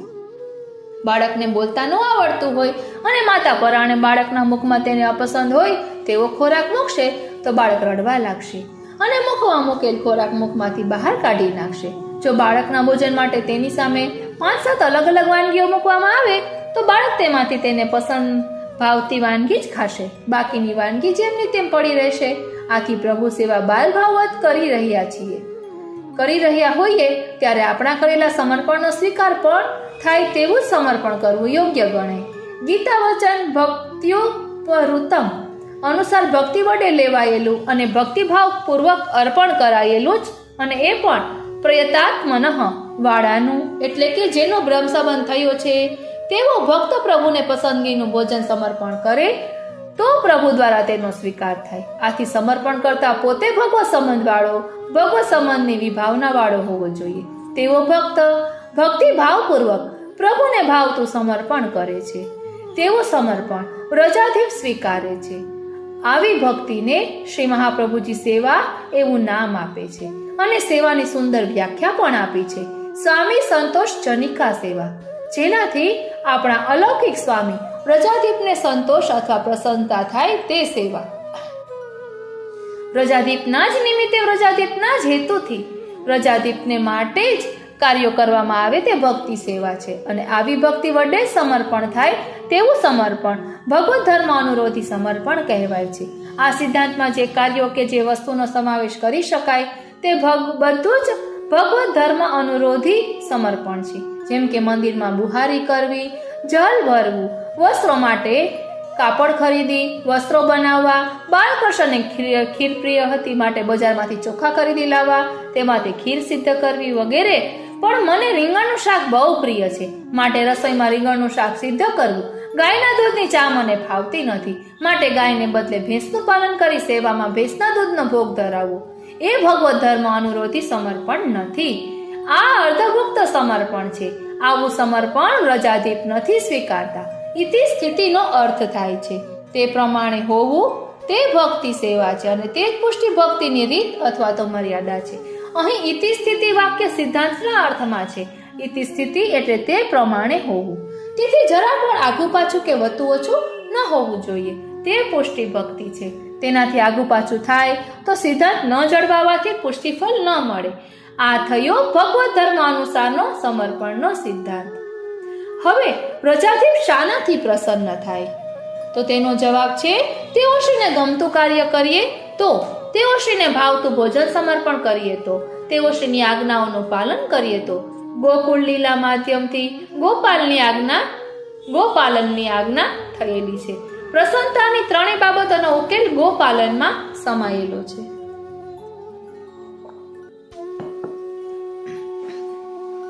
ગોપાલન કૃષિ સાથે જોડાયેલો છે અને ગોપાલન અને કૃષિ બંને એકબીજાના પૂરક છે. આથી તો શ્રી કૃષ્ણ ગોપાલક બન્યા છે અને બલરામભાઈને કૃષક બનાવી ગોપાલન સાથે કૃષિ કાર્ય કરવાની આજ્ઞા આચરણથી કરેલી છે. આમ કૃષિ અને ગોપાલનના વ્યવસાયથી થતી આવકથી કુટુંબનો નિર્વાહ પણ ચલાવી શકાય છે. પ્રજાધિપને દૂધ માખણના સમર્પણ માટે ગોપાલન જરૂરી છે અને ગોપાલન માટે કૃષિ જરૂરી છે. આથી કૃષિ કાર્ય પણ ભગવત ધર્મ અનુરોધી કાર્ય થયું ગણાય. આમાં વ્રજાધિપને દૂધ માખણ સમર્પવા ગાયની સેવા, પાણી પાવું, ચારો નીરવો, ચારા માટે કૃષિ કાર્ય કરવું વગેરેથી લઈ વ્રજાધિપને દૂધ માખણ અંગીકાર કરાવીએ ત્યાં સુધી સળંગ ભક્તિ જ હોવાથી કૃષ્ણ સેવા સદા કાર્ય એ મુખ્ય પુષ્ટિ સિદ્ધાંત પણ જળવાય છે. આથી ગૌપાલન એ ભગવત ધર્મ અનુરોધી કાર્ય છે, જેનો સિદ્ધાંત રહસ્ય ગ્રંથમાં ન મતમ દેવદેવસ્ય સામી ભુક્ત સમર્પણમથી આજ્ઞા થયેલ છે.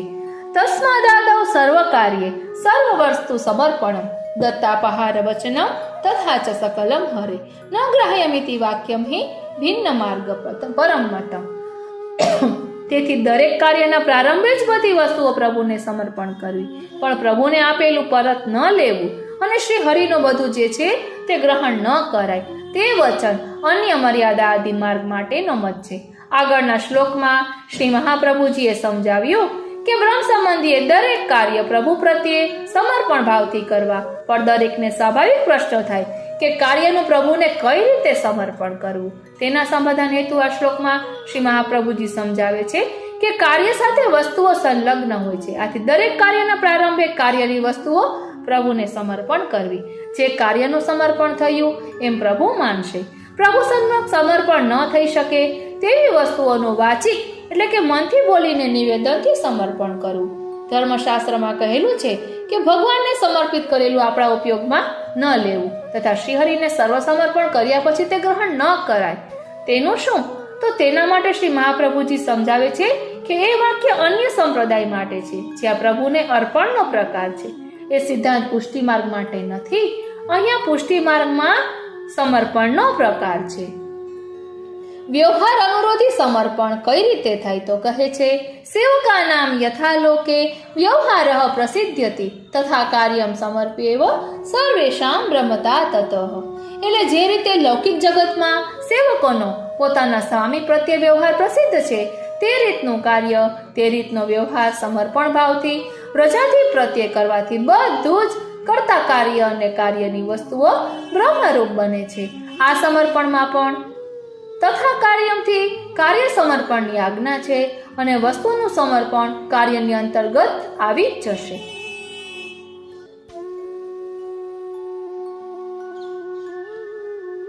ગ્રંથોક્ત આ શ્લોકમાં બ્રહ્મતા તતઃથી સ્વયં શ્રી કૃષ્ણ ભગવાનને શ્રી ગોકુળચંદ્રમાજી સ્વરૂપથી બ્રહ્મ પ્રાપ્તિનો માર્ગ બતાવ્યો છે.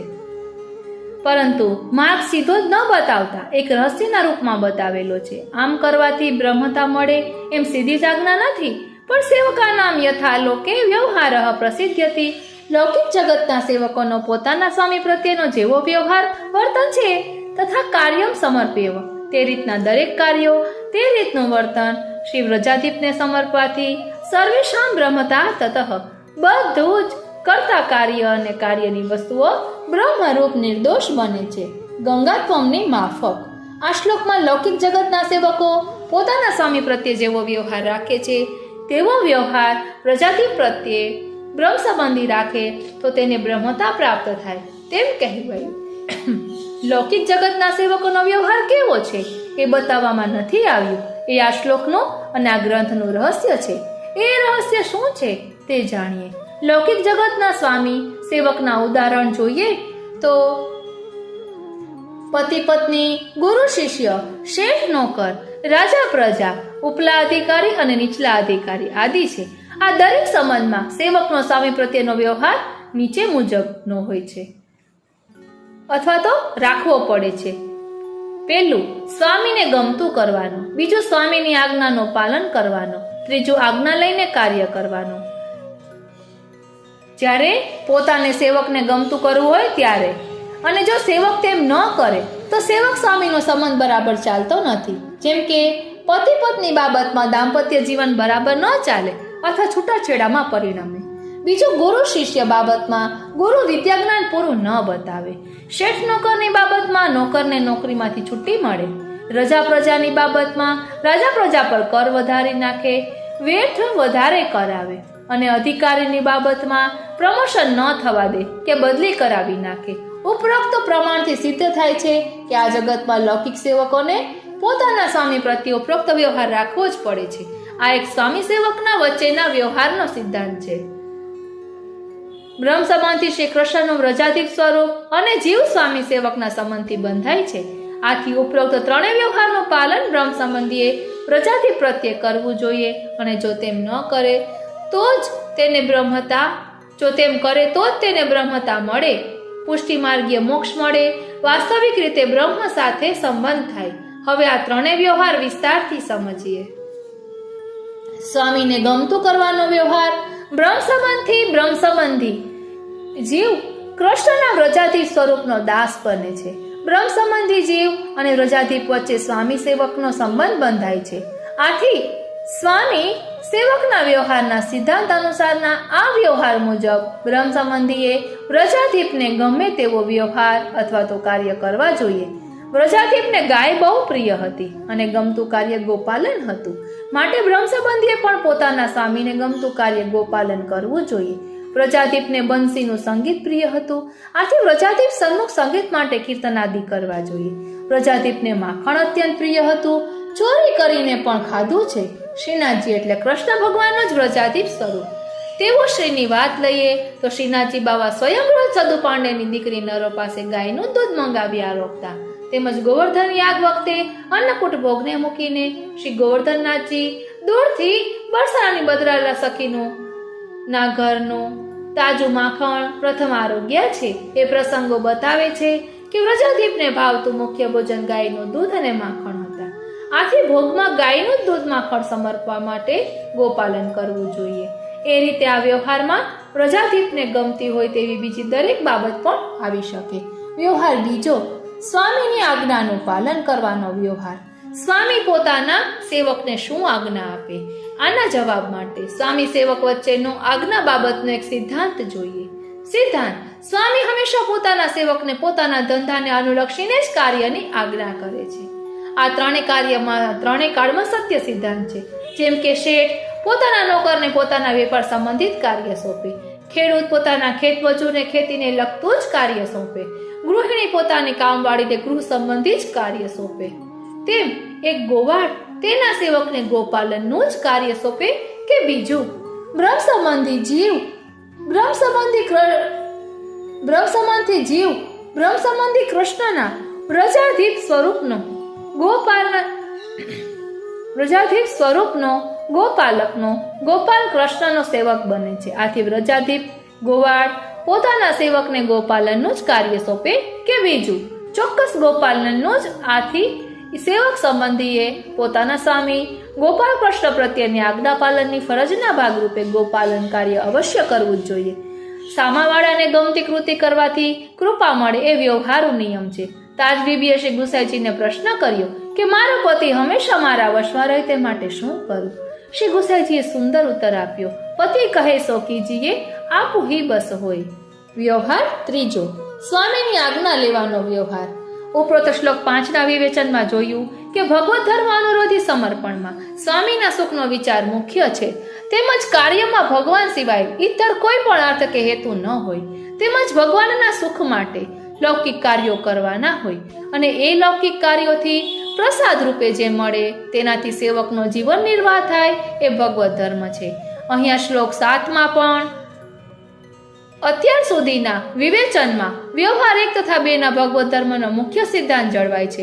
પણ બધાથી આવો વ્યવહાર શક્ય ન બને, કારણ કે કુટુંબનું ભરણ પોષણ, શિક્ષણ, લૌકિક વૈદિક કાર્યો વગેરે બ્રહ્મ સંબંધીએ કરવાના હોય છે. આવા કાર્યો પોતાના વિચારે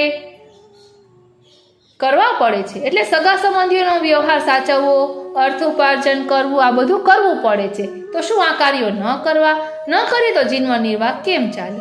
આ માટે વ્યવહાર ત્રીજો છે કે સ્વામીની આજ્ઞા લઈને કાર્ય કરવાનો વ્યવહાર છે તે સમજીએ.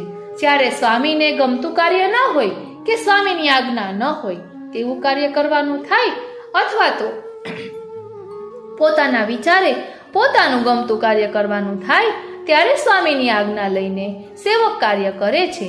હું આમ કરું તો તમને ફાવશે, ગમશે, આ રીતે સ્વામીને પૂછીને જણાવીને કે આજ્ઞા મેળવીને કરતા કાર્યો આ પ્રકારના વ્યવહારમાં આવે છે. મોટા ભાગે અત્યારનો આપણા બધાનો સેવા પ્રકાર છે તે આ પ્રકારના વ્યવહારમાં જ આવે છે. રોજબરોજના લૌકિક વૈદિક કાર્યો જે કરવામાં આવે છે તેમાં સ્વામી વ્રજાધીપ માટે જ કે સ્વામીના સુખનો વિચાર ગૌણ હોય છે, આપણો પોતાનો વિચાર અને હેતુ મુખ્ય હોય છે. આ પ્રકારનું સમર્પણ અમુખ્ય પ્રકારનું છે. આમાં ભગવત ધર્મ જળવાતો નથી અને આવું સમર્પણ વ્રજાધીપ સ્વીકારે પણ નહીં. જો સમર્પણનો સ્વીકાર જ ન થાય તો પુષ્ટિફળ કઈ રીતે મળે? બ્રહ્મતા કઈ રીતે મળે? પુષ્ટિફળનો આ ભાવ મુખ્ય હોય છે. ભાવનાથી ભાવ સિદ્ધ થાય છે. ભાવો ભાવનયા સિદ્ધ. આવા સંજોગોમાં મનના ભાવની વૃદ્ધિ કરવી અને ભાવ પણ અલૌકિક હોવો જોઈએ. જેમ કે ન લૌકિક પ્રભુ કૃષ્ણ મનો તે નૈવ લૌકિકમ ભાવસ્તત્રાપ્ય સ્મદીય સર્વસ્વશ્ચૈહિ કશ્ચ સહ. અર્થાત ભગવાન કૃષ્ણ લૌકિક નથી, તેથી લૌકિક અંગીકાર ન કરે, પણ આપણો આ લોકમાં લૌકિક સંબંધ, પિતા માતા ભાઈ પુત્ર સખા વગેરે સાથેનો બ્રહ્મ સંબંધીનો ભાવ, તેઓ બધા જ પ્રભુના અંશરૂપ છે એવો અલૌકિક ભાવ હોવો જોઈએ. આવો ભાવ એટલે સર્વાત્મ ભાવ. તેમજ શ્રી મહાપ્રભુજીની અન્ય એક આજ્ઞા, સર્વદા સર્વભાવેન ભજનીય વ્રજાધિપ, અર્થાત હંમેશા સર્વાત્મ ભાવથી વ્રજના અધિપતિ છે એવા ગોપાલ કૃષ્ણની સેવા કરવી. તેમજ શ્રી હરિરાય મહાપ્રભુજીની આજ્ઞા મુજબ ભાવિતા ભાવ સંબંધસ્તઃ, અર્થાત સેવામાં ભાવથી પ્રભુ સાથે સંબંધ બાંધવાથી પુષ્ટિફળ થશે. આ જ બાબતે ભગવદ્ ગીતામાં પણ આજ્ઞા છે, મયી અર્પિત મનોબુદ્ધિર્યો મે ભક્ત સ મે પ્રિય, અર્થાત મને એવો ભક્ત પ્રિય છે કે જે મન અને બુદ્ધિથી મારામાં ભાવ રાખી વ્યવહાર કરતો હોય. અહીં કેવો ભાવ રાખવો? તો તેનો જવાબ છે સર્વાત્મ ભાવ. અહીં એક સ્પષ્ટતા જોઈ લઈએ. સર્વાત્મ ભાવ એ શ્લોક અંતર્ગત આવેલ શબ્દ બ્રહ્મતામાં રહસ્ય રૂપે છુપાયેલો છે. શ્રીનાથજી શ્લોકનું વિવેચન કરવામાં પદમ પરિત્યગેન વક્તવ્ય આજ્ઞાનું પાલન થાય છે. અહીં બ્રહ્મતા શબ્દ પ્રયોગ થયો છે જે જન્મ મરણથી મુક્તિના સંદર્ભમાં નથી જ. બીજું અહીં ભગવાનના કોઈ અન્ય સ્વરૂપ માટે પણ બ્રહ્મતા શબ્દ પ્રયોગ નથી થયેલો, પણ અહીં બ્રહ્મપ્રદ શબ્દનો તાત્પર્ય સિદ્ધાંત મુક્તાવલીના બૃહદ શબ્દનો અક્ષર બ્રહ્મ છે. વ્યાપક બ્રહ્મ તદધામ પરમ મમ, જ્યાં બ્રહ્મની બાળલીલાનો પ્રતિભાસિક નિરંતર આનંદ જ છે એ સંદર્ભમાં છે કે જેનાથી આ જગતનું સર્જન થયું છે. એટલે કે આ જગતના દરેક જળ ચેતન તે બ્રહ્મના જ અંશો છે. દાસે બ્રહ્મની સેવા કરવાની હોય ત્યારે શું કોઈ અંગ કે ઉપાંગને છોડીને સેવા થાય? તો તે પૂર્ણ ગણાય નહીં જ. તેથી અહીં સર્વાત્મ ભાવે સેવા કરવાની આજ્ઞા થઈ છે. રૂપ નામ વિભેદેન જગત ક્રીડતી યો યતઃ. શ્રી મહાપ્રભુજીની આ આજ્ઞા અનુસાર પણ એ જ બ્રહ્મ અલગ અલગ રૂપ અને નામ વિભેદથી જગત રૂપમાં પરિણિત થઈને ક્રીડા કરી રહ્યા છે. આથી સર્વાત્મ ભાવે સર્વ ભાવેના ભજનીય વ્રજાધિપ, એટલે કે દરેક જળ ચેતન દરેક જીવ તેમના જ અંશો છે. અત્ર તત્ર સર્વત્ર તે વ્રજાધિપ અલગ અલગ નામ અને રૂપથી ક્રીડા કરી રહ્યા છે. તેવો સર્વાત્મ ભાવ રાખી બ્રહ્મ સંબંધીએ સર્વ લૌકિક અને વૈદિક વ્યવહાર કરવો. આમ પુષ્ટિ પ્રભુની સેવામાં અને પુષ્ટિફળ માટે ભક્તના મનના ભાવની પ્રધાનતા મુખ્ય છે. બાલ ભાવવત થતી હો સેવામાં ભોગ તરીકે ગોરસની પ્રધાનતા તો છે જ, પણ સેવા કરતા મનનો ભાવ એવો રાખવાનો છે કે માતા પિતા ભાઈ બહેન આદિ સગા સંબંધીઓ પણ પ્રભુના જ અંગ ઉપાંગો તેમના જ અંશો છે એવું વિચારી તેઓને ભાવતું ગમતું પણ પ્રભુને સમર્પણ કરવાનું છે. કેમ કે કોઈ એક અંગ કે ઉપાંગની સેવા એ અધૂરી સેવા ગણાય. આથી શ્રી આચાર્ય ચરણે સર્વાત્મ ભાવે સેવા કરવાની આજ્ઞા કરી છે. બાદમાં તે મહાપ્રસાદ સૌએ ગ્રહણ કરવાનો હોય છે. આથી જ પ્રભુ ચરણે સેવામાં ભોગનો વિસ્તાર કર્યો છે. આમ બાલ ભાવવત થતી સેવામાં ગોરસની ગાયના દૂધ દહીં માખણ આદિની પ્રધાનતા તો છે જ, પણ સેવા સર્વાત્મ ભાવે કરવાની છે. સર્વ ભાવેન ભજનીય વ્રજાધિપ સર્વ ભાવે સર્વથા સેવ્ય સ એવ ગોપીશ. આથી પ્રભુને અન્ય સામગ્રી સખડી અનસખડી આદિ દરેક સામગ્રી ભોગ તરીકે અંગીકાર કરવામાં આવે છે. સર્વાત્મ ભાવથી થતી સેવામાં પ્રભુ થર્ડ પાર્ટી બનીને સખડી અનસખડી કે 56 ભોગ સામગ્રી આરોગ્ય છે. જે રીતે ગોવર્ધન પૂજા દરમિયાન સ્વયં શ્રી કૃષ્ણ પર્વતદેવ બનીને 56 ભોગ આરોગેલા. તે વખતે ભગવાન કૃષ્ણ અને ભક્ત વ્રજવાસી બાજુમાં હતા અને ભક્તની બાજુમાં રહેલ ભગવાન પર્વતદેવ બનીને થર્ડ પાર્ટી બનીને 56 ભોગ આરોગેલા. તે જ રીતે સેવા દરમિયાન ભક્ત અને ભગવાન આજુબાજુમાં હોય છે. સર્વાત્મ ભાવે થતી સેવામાં ભગવાન થર્ડ પાર્ટી બનીને માતા પિતા ભાઈ બહેન આદિ સગા સંબંધીય સ્વરૂપે પણ આરોગે છે. પ્રભુ સર્વાત્મ ભાવે ભક્તની સેવા સ્વીકારે છે. તેનું ઉદાહરણ સ્વયં ભગવાને ગોવર્ધન પૂજાથી બતાવ્યું છે. આપણે આગળ જોયું કે લૌકિક વ્યવહારિક કર્તવ્યોનો પ્રભુ દ્વારા સ્વીકાર થતો નથી, પણ જો એ લૌકિક વ્યવહારિક કર્તવ્યોને ભગવત ધર્મ અનુસારના કર્તવ્યો બનાવવાનો ઉપાય મળી જાય તો પ્રભુ દ્વારા તેનો ચોક્કસ સ્વીકાર થાય. અને આવો ઉપાય પ્રભુ ચરણ શ્રી ગુસાઈજીએ બતાવ્યો છે. નિમિ રાજાએ નવ યોગેશ્વરોને ભગવત ધર્મ વિશે પૂછ્યું ત્યારે જવાબમાં સમર્પણનો કાયેન વાચા સિદ્ધાંત બતાવ્યો. એ મુજબ શરીરથી, વાણીથી, મનથી મનુષ્ય જે કરે છે તે બધું પ્રભુને સમર્પણ કરવું. કઈ રીતે સમર્પણ કરવું? તો એ માટે શ્રી વિઠ્ઠલેશ્વર પ્રભુચરણનું આ શ્લોક પરનું સ્વાભાવિક સમર્પણ સમજાવતું તાત્પર્ય નિરૂપણ અનુસાર સમર્પણ કરવાથી બ્રહ્મ સંબંધીના બધા જ વ્યવહારો ભગવત ધર્મ બની જાય છે. એ અનુસાર ભક્તના દરેક લૌકિક કાર્યો ભગવત સેવામાં ઉપયોગ બુદ્ધિથી કરવા, જેમ કે સ્નાન ભગવાનની સેવામાં જરૂરી શુદ્ધિના વિચારે કરવામાં આવે. દાંતણ એ વિચારે કરવામાં આવે કે પ્રભુ સેવા વખતે મારા મુખની દુર્ગંધ પ્રભુને ન આવે. ખાવું પીવું નિદ્રા આદિ દૈહિક ક્રિયાઓ એ વિચારે કરવામાં આવે કે આ શરીર પ્રભુ સેવાનું એક સાધન છે, તે સાધન તંદુરસ્ત નિરોગી રાખવાનું છે. આ રીતે બ્રહ્મ સંબંધીના બધા જ લૌકિક વૈદિક વ્યવહારો ભગવત ધર્મ બની રહે છે અને પ્રભુ દ્વારા તેનો સ્વીકાર થાય છે. આગળ આપણે લૌકિકના સ્વામી સેવકાના ઉદાહરણો જોયા. તેમાં બે પ્રકાર. પેલું સ્વામી પ્રત્યે પ્રેમની અભિવ્યક્તિ છે, તેઓ દાખલા તરીકે પતિ પત્ની ગુરુ શિષ્ય, અને બીજું સ્વામી પ્રત્યે ફરજની અભિવ્યક્તિ છે, દાખલા તરીકે શેઠ નોકર, રાજા પ્રજા. પ્રેમની અભિવ્યક્તિનો પ્રકાર ઉત્તમ છે, કેમ કે ભક્તિમાં બીજભાવની દ્રઢતા માટે પ્રેમ એ પાયાની બાબત છે. તેમજ પ્રભુ ઉત્તમ વસ્તુના ભોગતા પણ છે. લૌકિક સ્વામી સેવકનું શ્રેષ્ઠ ઉદાહરણ પતિ પત્નીનું છે. લગ્નથી સ્ત્રીનો પતિ સાથે સ્વામી સેવકનો સંબંધ પ્રસ્થાપિત થાય છે, તેમ જીવનો બ્રહ્મ સંબંધથી ગોપાલ કૃષ્ણ સાથે સ્વામી સેવકનો સંબંધ પ્રસ્થાપિત થાય છે. પત્ની પતિને ક્યારે પ્રિય લાગે? જ્યારે પત્ની પતિવ્રતા ધર્મ મુજબ ભાવથી પતિ માટે દરેક કાર્યો, દરેક વ્યવહાર સાચવે ત્યારે. ભાવ એ મન અને બુદ્ધિનું કારણ છે. શ્રીમદ ભગવદ્ ગીતામાં પણ આજ્ઞા છે, મયી અર્પિત મનોર્બુદ્ધિ યોગે ભક્ત સમે પ્રિય. મને એવો ભક્ત પ્રિય છે જે મન અને બુદ્ધિથી મારામાં ભાવ રાખી વર્તતો હોય. લગ્ન પછી પતિવ્રતા સ્ત્રી પતિને ખુશ રાખવા તેને ગમતી બધી જ બાબતોનો ખ્યાલ રાખી પતિને ગમે તેવા કાર્યો કરે છે. તેમજ પતિની આજ્ઞાનું પાલન કરે છે. પતિને ન ગમતું હોય એવી બાબતમાં પતિની મંજૂરી માંગે છે, કેમ કે હું આમ કરું આમ તમને ફાવશે, અને પતિની મંજૂરી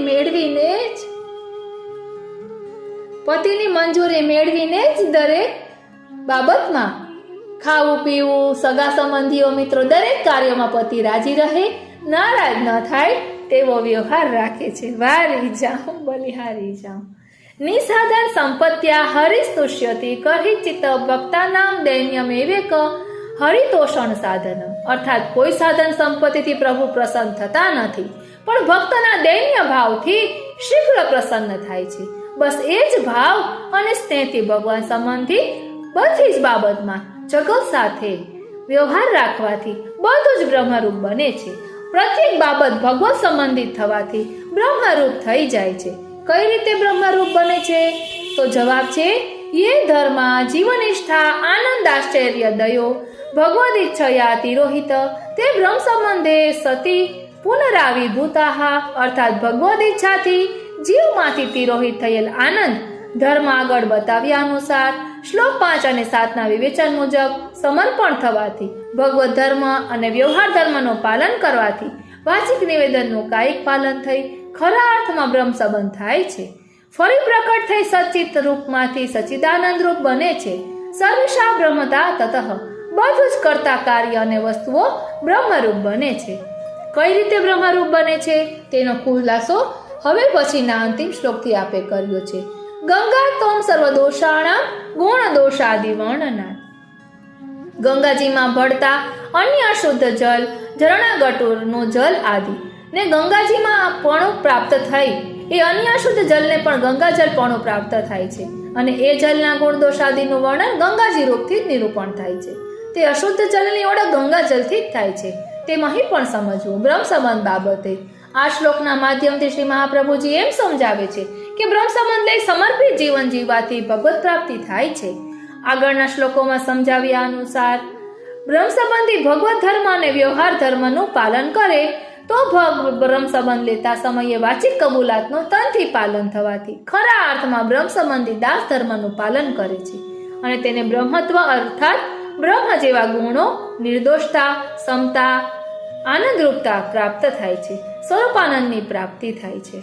અને ભૌતિક ઉદાહરણ જોઈએ તો જે રીતે લોહ ચુંબકના સંસર્ગમાં અન્ય લોખંડના ટુકડા આવતા તેના પણ લોહ ચુંબક ગુણ આવે છે, અને તે ગુણધર્મ લોખંડના ટુકડામાં કાયમ રહે તે માટે લોખંડના ટુકડાને ચુંબક સાથે કાયમ સંબંધ સત્સંગ જરૂરી છે. તે રીતે જીવાત્માને વાચિક બ્રહ્મ સંબંધ થયા બાદ ભગવત ધર્મ અને વ્યવહાર ધર્મનું પાલન થતું રહેવું જોઈએ. તો જ ખરા અર્થમાં બ્રહ્મ સંબંધ થયો ગણાય, તો જ ભગવત પ્રાપ્તિ થાય, સ્વરૂપાનંદની પ્રાપ્તિ થાય, તો જ બ્રહ્મત્વ પ્રાપ્ત થાય. સારાંશ. એકોહમ બહુશ્યામ. રમણ કરવાની ઈચ્છાથી બ્રહ્મ એકમાંથી અનેક થયા. મનમાંથી પ્રવાહી જીવો, વાણીમાંથી મર્યાદા જીવો અને શ્રીઅંગમાંથી પુષ્ટિ જીવો ઉત્પન્ન થયા. આમ પુષ્ટિ જીવો એ પ્રભુના અંશ છે.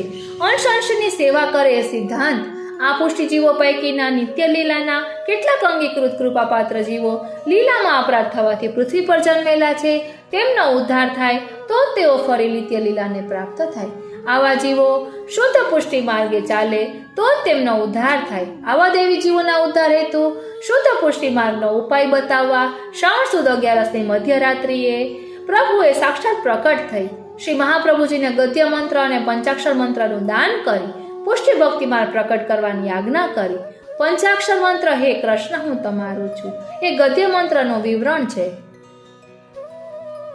બ્રહ્મ સંબંધ લેતી વખતે જીવ ગદ્ય મંત્ર દ્વારા પોતાનું સર્વસ્વ પ્રભુને સમર્પણ કરે છે અને પંચાક્ષર દ્વારા જીવ ભગવાન કૃષ્ણ સાથેનો પોતાનો સ્વામી સેવકનો સંબંધ નો સ્પષ્ટ એકાકાર કરે છે.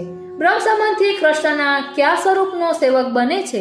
બ્રજાધીશ સ્વરૂપ, મથુરાધીશ સ્વરૂપ કે દ્વારકાધીશ સ્વરૂપનું? તેની સ્પષ્ટતા માટે ગદ્ય મંત્રના ગોપીજન વલ્લભાઈ નામ શ્રી ગોકુલનાથજીએ પાછળથી ઉમેરો કર્યો છે. શ્રી મહાપ્રભુજીએ પણ સર્વદા સર્વભાવેના ભજનીય વ્રજાધીપથી વ્રજાધીશ સ્વરૂપની સેવા કરવાની આજ્ઞા કરી છે. એટલે કે જીવ કૃષ્ણના વ્રજાધીપ સ્વરૂપનો દાસ બને છે. અહીં સવાલ છે કે એક ગોવાળ તેના દાસ એટલે કે સેવકને શું આજ્ઞા કરે? તો ગોપાલક સંબંધિત એક ગોવાળનો મુખ્ય ભોજન કયું? તો ગાયનું દૂધ, ઘી અને તેમાંથી બનતી વાનગી. અહીં પ્રશ્ન છે, પુષ્ટિ ભક્તિ માર્ગના ગુરુ ગોપીજનનો શું અંગીકાર કરાવતી? તો કહે ગોરસ, દૂધ, દહીં, માખણ. પછી પ્રશ્ન છે, બાલભાવથી થતી પ્રભુની સેવામાં મુખ્ય ભોગ કયો છે? તો માતા યશોદાજી તો ગાયનું દૂધ, ઘી, માખણ અને તેનાથી બનતી અન્ય સામગ્રી આરોગાવતા. શ્રી મહાપ્રભુજીએ પ્રભુ સેવા નંદાલયના દૈનિક ક્રમ અનુસાર અષ્ટપ્રહરની સેવા કરવાની આજ્ઞા છે. ગાય વગર નંદાલયની કલ્પના પણ ન થાય. નંદાલયના દૈનિક ક્રમ અનુસારની સેવા ગૌપાલન વગર શક્ય જ નથી. આથી સિદ્ધાંત રહસ્ય ગ્રંથના શ્લોક 5 થી ભગવત ધર્મ અને શ્લોક 7 થી વ્યવહાર ધર્મના ઉપદેશમાં કાર્ય તરીકે ગોપાલન કાર્ય અને ભોગમાં ગાયના દૂધ, ઘી, માખણ સમર્પણની આજ્ઞા સ્વયં પ્રભુએ રહસ્ય રીતે કરી છે. તેમાં શ્રી મહાપ્રભુજી શ્રીનાથજી બાવાને માટે ને પાટે પધરાવી અષ્ટપ્રહર સેવાક્રમ ચાલુ કરે છે. ત્યારે શ્રીનાથજી બાવા શ્રી મહાપ્રભુજીને ગાય લાવી મંદિરની ગૌશાળા સ્થાપવાની આજ્ઞા કરે છે. ત્યારે શ્રી મહાપ્રભુજી પોતાના શ્રીહસ્તની વીંટીના મૂલ્યથી 2 ગાયો ખરીદી લાવી મંદિર નીચે ગૌશાળાની સ્થાપના કરે છે. આમ પુષ્ટિ ભક્તિમાં ગૌ સેવાનું વિશેષ મહત્વ હોવાથી શ્રી મહાપ્રભુજીના સીધી લીટીના વારસદાર પ્રભુચરણ શ્રી ગુસાઈજીએ ગૌ સેવાનો વિસ્તાર કરેલો અને વ્રજમંડળમાં અનેક જગ્યાએ ગૌશાળા સ્થાપેલ. ગૌ સેવાના વિસ્તાર થકી પોતે ગોસ્વામી કહેવાયા અને આજે પણ આક્ષરીના વંશજ શ્રી વલ્લભકોણની ઓળખ ગોસ્વામી તરીકેની છે. આ ગૌ કલ્યાણ ફાઉન્ડેશન જુનાગઢ ને PDF છે, મારી બેને મને આ મોકલાવી છે, એમાંથી આપણે આ લીધું છે. એટલે મને તો જાણે એવું જ લાગે છે કે કિશોરચંદ્ર બાવા શ્રીને લગતું આ કંઈક હશે.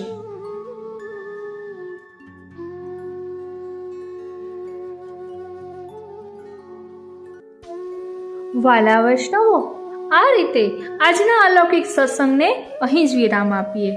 એક વાત કહીશ કે આ સત્સંગથી મને તો ઘણું બધું નવું જાણવા મળ્યું. આપને આ કેવું લાગ્યું તે આપ પણ કોમેન્ટ બોક્સમાં જરૂરથી જણાવશો, કારણ કે આપ અમારા બોલતા ભગવાન છો. આપ કહેશો આપના ભાવોને તો અમને પણ આનંદ થશે. આજનો આ સત્સંગ શ્રીનાથજી, શ્રી યમુનાજી અને શ્રી મહાપ્રભુજીના ચરણારવિંદમાં સમર્પિત કરું છું. જય શ્રી કૃષ્ણ.